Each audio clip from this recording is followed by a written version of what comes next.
Okay, in this video, I'm going to talk about the greatest heel in wrestling history. The greatest villain in wrestling history. No other than Triple H.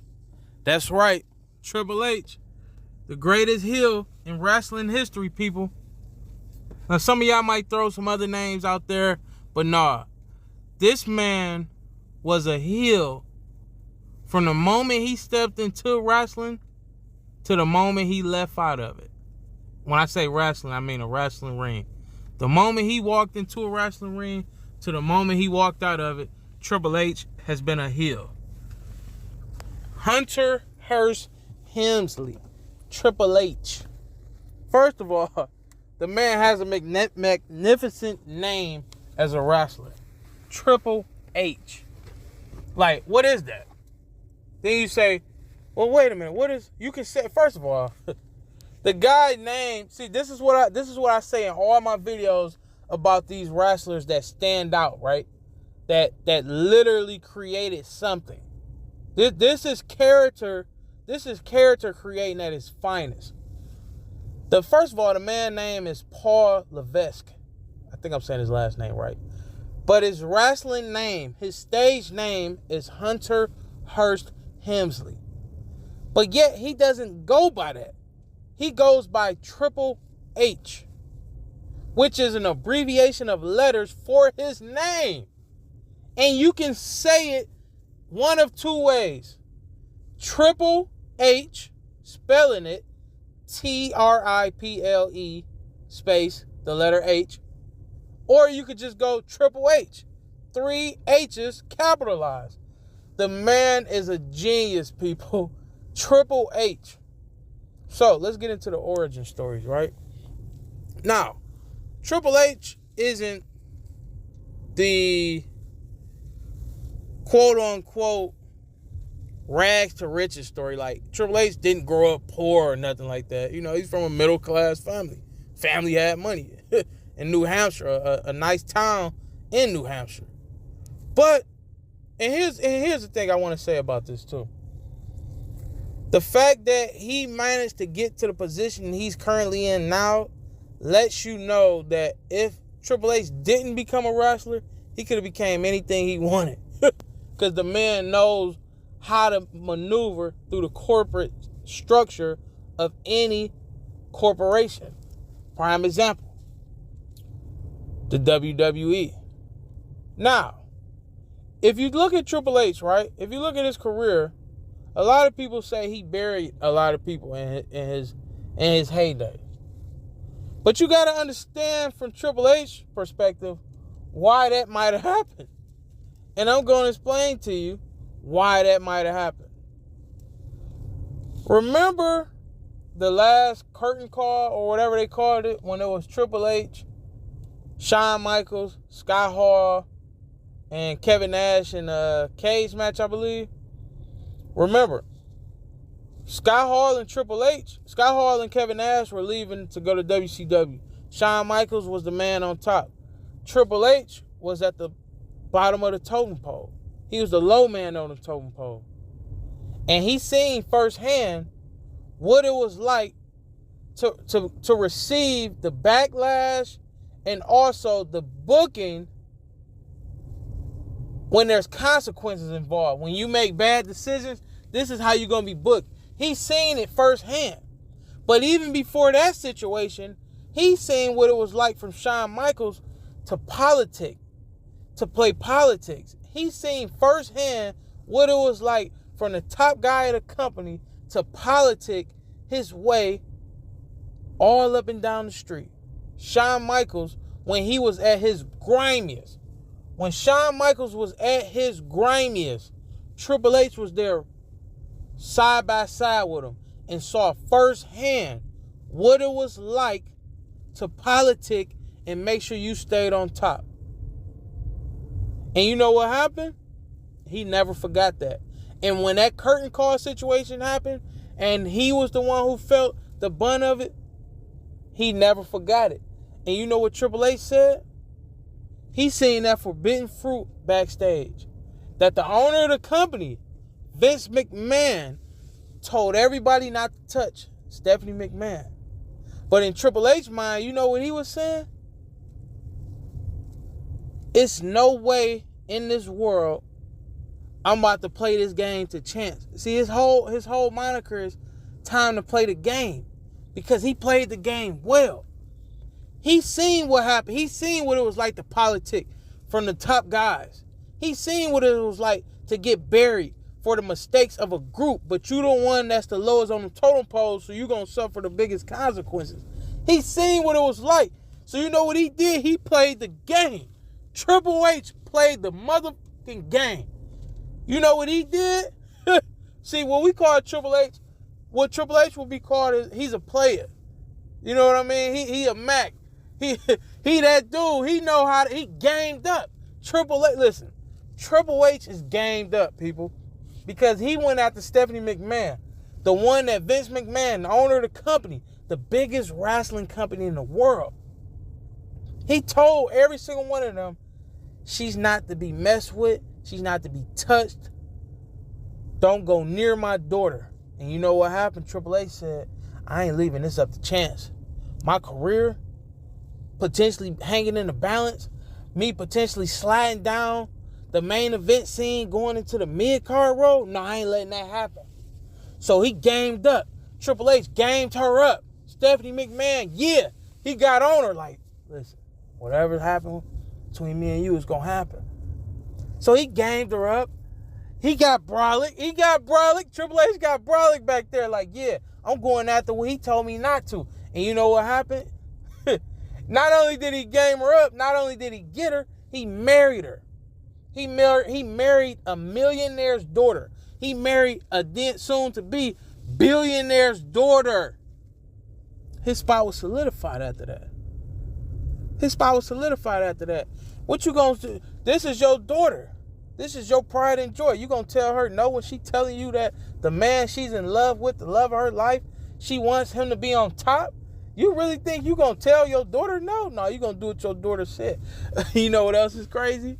Not only did he play the game and get the owner of the biggest wrestling company in the world's daughter, he married her. But not only that, he learned everything he could about the business. That's right, he kept his eyes open. He kept his ears closed. He stood next to vehemently. He literally stood there in the shadows, but then he arose from the shadows and stood there man to man, side by side with Vince McMahon, learned everything he could about the business. And now look at Triple H running the business. That's what you call a player right there. A dude who he took his career into his own hands, people. He said, nah, I know how this game go. I seen how the politicking go in this company. I'm about to go ahead and get with your daughter. And I'm going to marry your daughter. Now you ain't got no choice but to keep me on top. And here's the thing, people. I'm not saying had Triple H not married Stephanie McMahon or got with Stephanie McMahon that he wouldn't have become what he became. Because I firmly believe Triple H has that drive and he had that will that he was going to be successful in wrestling regardless. But it doesn't hurt when you can literally game up the boss's daughter and have it your way. Listen, that's what you call having your way. Triple H was having his way, and he still is. But let's go back some. Let's go back to the origins of how he developed who he is, his character, right? So he started out on the indie scenes. He started out, I think he was training with Killer Kowalski. He started out on the indie scenes on the East Coast. You know, then he joined WCW. And his name was fire, by the way. Terror Rising. But so he joins WCW. And they give him, because he does look French or British or whatever. So they give him like a French-British gimmick that honestly he did pretty good. And he teamed with William Regal. But it was short-lived because, well, when I say it was short-lived, his stint in WCW was short-lived for the simple fact that he couldn't come to an agreement with them on his contract. So then he jumped ship to WWE, and that's when they said, we're going to keep the same gimmick, but we're not going to go with the color. We're going to go with more so you being, we're going to go more so with you being a blue blood, but an American blue blood in a sense. And it worked out perfectly for him. It worked out perfectly for Triple H. Because if you looked at Triple H at the time, he looked like his character. Like, he literally looked, if you looked at Triple H at that time, he literally looked like what he was portraying as a character. So then he clicked up with Shawn Michaels, right? Triple H then clicks up with Shawn Michaels. You know, and like I said, he get to see in the politics and what's going on. And one thing I like about Triple H is his genesis always showed growth in his character. Like, he always transformed in some way, whether it be attire or anything. So he joins Shawn Michaels and they create D-Generation X, DX. And his attire changes again. So now his wrestling attire, which is his wrestling pants, are now like, it got DX on it. It's different. He wearing different colors. Somewhat of a mid-card. He looked real mid-cardish. He did. He looked mid-cardish. And I think he figured that out in 99.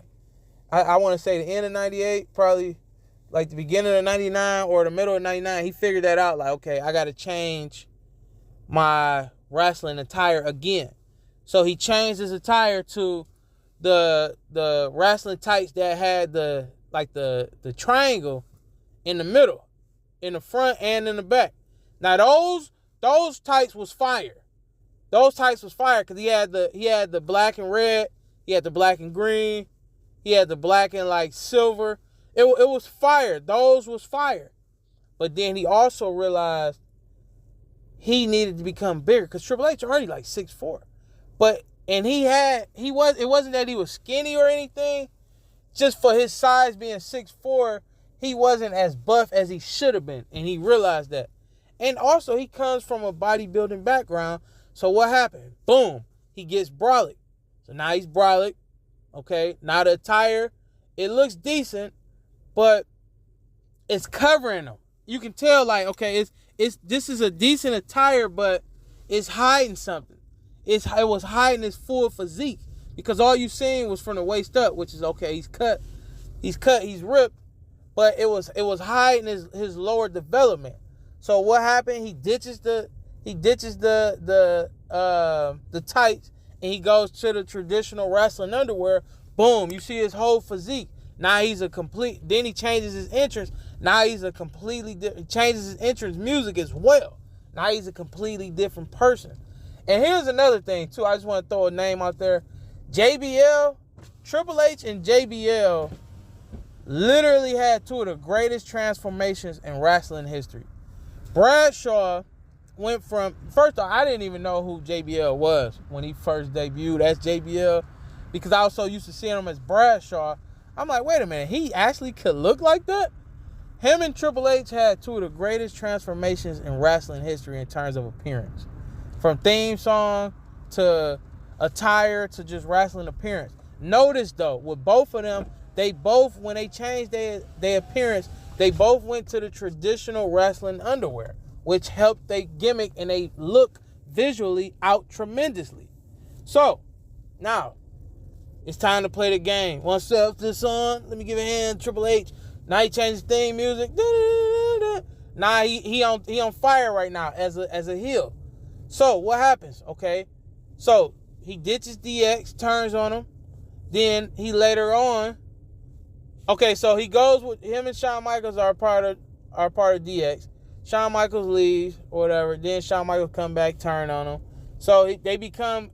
Him, Billy Gunn, Road Dogg, X-Pac, China. They become more of a babyface version of DX, but still with heelish tendencies. So, then... Like I said, once Triple H changes his attire, changes his appearance, he turns on DX. And then what happens? It's him and China. Now he gets right back with DX. And now they are what? the heel group again. But there's no babyface vibes. They just straight heels. But this is the time he gets with Stephanie McMahon. So now he links up with Stephanie McMahon, Shane McMahon, and Vince McMahon. So now it's like a corporation / DX type feeling going on. Because he married into the family now. So now you got heel Triple H with DX.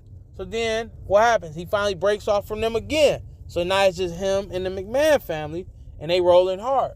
Then what happens after that? He joins up with Stone Cold, who became a heel. Now they the 2-man power trip. Okay. Then he gets hurt. And then what happens? Once he gets hurt, he goes out. He comes back. And here's the interesting thing, people. Like the Jericho. What happened to Jericho is so crazy. So Jericho beat Stone Cold and The Rock in the same night for the WWE and the WWF. For the WWE Championship and the Heavyweight Championship. But he beat them, and The Rock would go on to feud with Hulk Hogan, and Stone Cold would go on to feud with Scott Hall and Kevin Nash. They both end up feuding with the NWO, right? But what's interesting is those titles were given to Jericho, and Jericho was used, in my opinion, as a placeholder for Triple H. Because Triple H was on his way to return it. He missed the whole Invasion saga, which is crazy when you think about it. But he missed the whole Invasion saga. So now Triple H is on his way back. So they put Stephanie McMahon with Chris Jericho. Two people who also were always feuding with each other. But they put Stephanie McMahon with Chris Jericho. So now Triple H is feuding with Jericho. But throughout the whole feud, Jericho is like second fiddle to Stephanie McMahon. Because the whole feud is centered around Stephanie McMahon and Triple H. It's Jericho and Triple H that's supposed to be wrestling. But the feud is centered around Triple H and Stephanie McMahon. And Jericho is literally just holding the titles to give to Triple H at WrestleMania 18. Which is what happens. Now they go on to fight again in a Hell in a Cell. And Jericho loses that match, of course. So he was just a placeholder for Triple H. So now Triple H is back on top. He has a mini little run as a babyface. But it was short-lived because that's just not what he is. That's not who he is. By nature, he's a heel. So he goes back to being a heel. Then he links up. Who does he link up with? Ric Flair, one of the greatest heels of all time. Then later on, they form Evolution. But here's the thing. And then after that, after Evolution, he joins what you could call the corporation again. Vince McMahon. No, he joined Shawn Michaels. They do the DX thing again. But after that, then what happens? He goes and they tried to play the babyface role with DX, and it lasted. It was worth it. But then it goes back to what?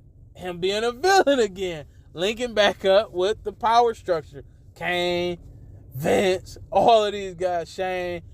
So like he had his stints as a babyface. It just wasn't in him. So now fast forward,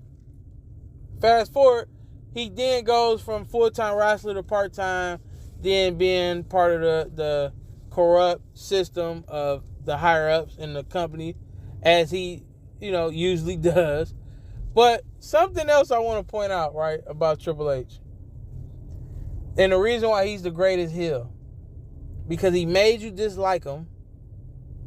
He used a sledgehammer as his weapon of choice to cheat people. The man was literally built to be a heel. But not only that, not only did he cheat a lot to win, he always had a group with him. Triple H always had some type of faction with him, and he was always the leader. And it was him having factions always created other stars. Seth Rollins, Batista, Randy Orton. Think about it. With Evolution, he turned on both the people that he helped get to the top. He turned on Randy Orton, and he turned. Triple H turned on Randy Orton and he turned on Batista. Both people that he handpicked to join his group, Evolution, and then he turns on them. But that's the point of his character. He's a villain. He's the heel. And the thing about Triple H is, not only does he play the heel to perfection, or played the heel to perfection, he was always the perfect heel to the top babyface in the company. Always. He was the perfect heel for The Rock. Perfect heel for Stone Cold. Perfect heel to Mankind, to John Cena, to Shawn Michaels, to Batista, to Randy Orton, to Chris Benoit, to Chris Jericho. I mean, to The Undertaker. He was always the perfect heel to Kurt Angle. He was always the perfect heel to somebody that was the top babyface. Always. And I don't feel like he gets enough credit for the role he played in the storylines he partook in that helped elevate other wrestlers that were babyfaces that needed a push from the heel. Triple H is like the cleanup man. Like he you call him like the cleanup man. Like, okay, I got this babyface, but I need a powerful heel to make him seem legit. And you say, okay, bring in Triple H. Because not only is Triple H, and here's the thing. This is the crazy thing when you think about Triple H. Triple H has never taken a loss where you as a fan would say, man, that was a bad loss for Triple H. I can't think of one. A lot of people have losses where you could say that was a bad loss or he shouldn't have lost that match. I can't think of one time or one match with Triple H in it that I can say, man, he shouldn't have lost that match. Man, that was a bad loss for Triple H. I mean, the guy, it's crazy. The guy literally played his part and his role and his character to a T, people. Literally. And a lot of people, I understand a lot of people say, oh, he buried a lot of people. But if you've seen the politics that get played and you've seen what happens when you don't play the game, as we call it, or as he call it, you don't play the game. If you don't play the game and you don't try to stay on top, or you're not selfish, look what's going to happen to you. You're going to fall by the wayside. And he played, listen, I ain't mad at him for playing the game because he did it the right way. It was a corporate setting, the biggest wrestling company in the world. There was always guys more talented than him. Think about it. In the Ruthless Aggression era, all the best guys, for the most part, was on SmackDown. Rey Mysterio, Eddie Guerrero, Chris Benoit, Kurt Angle, The Big Show, Brock Lesnar. Who else was over there? I think Undertaker was over there, if I'm not mistaken. Who else was over there? Let's say Brock Lesnar, Edge. I mean, all the top guys were pretty much on SmackDown. And don't think that wasn't by design. Triple H probably said, man, get all of them over there because I know it's a chance over here I can lose the title to one of them. Like, think about it. All of the top dudes, or all the most entertaining dudes, for the most part, was on SmackDown. It took Triple H creating Batista and Randy Orton. But those, of course, you don't mind losing to guys you helped make and create. So he played the game beautifully. And sometimes in certain settings, especially in a setting like wrestling, you got to be selfish for the most part. For the most part. You know, it might not be like that today. But back then, it was a lot of shady people in WWE. The owner was shady. So you had to be cutthroat. If the owner of the company is shady, you got to be cutthroat. And that's what he was. But he did it to perfection. He did it to perfection, and it paid off for him. He played the game. Now look at him. He's the top man in the biggest wrestling promotion in the world. The top guy, the top booker. Like, you can't hate on brilliance. You can't hate on a man that has a mind and a goal set that no matter what, I'm going to get to the top. And that's exactly what he did. That's exactly what Triple H did. He got to the top. And I don't blame him one bit. I don't blame him one bit. And you know why? Because some people Some people don't take their destiny into their own hands. Some people do not take their destiny into their own hands. And you know what Triple H did? He took his destiny into his own hands. He took his destiny. Oh, man. He took his destiny into his own hands, and it paid off for him. And that's just a sign that people. That's just a sign that people need to. That's literally Triple H's career in life is something that people should. I don't want to say, because you don't want to sleep with the boss's daughter for the most part, but under these circumstances, it ain't an issue. Under these circumstances, it's not an issue. But if you in the wrestling business, or if you in any type of business where you gotta,